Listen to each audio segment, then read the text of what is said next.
السلام علیکم۔ کرکٹ کی دنیا میں خوش آمدید۔ امید ہے مزاج بخیر ہوں گے، اپنا اور اپنے آس پڑوس کا ڈھیر سارا خیال بھی رکھ رہے ہوں گے۔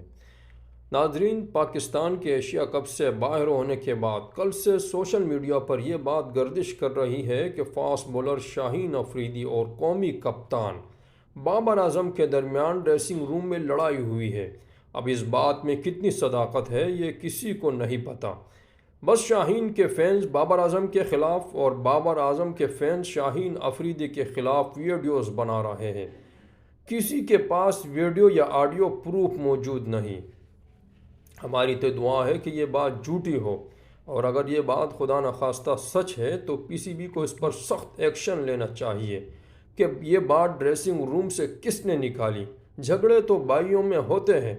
میں پی سی بی سے درخواست کرتا ہوں کہ وہ پتہ لگائے یہ بات سوشل میڈیا تک کس نے پہنچائی اور اس شخص پر بین لگایا جائے۔ آج کی محفل میں اتنا ہی، اس کے ساتھ ہی ہمیں اجازت دیجیے گا۔ اپنا اور اپنے آس پڑوس کا ڈھیر سارا خیال رکھیے گا۔ اللہ حافظ۔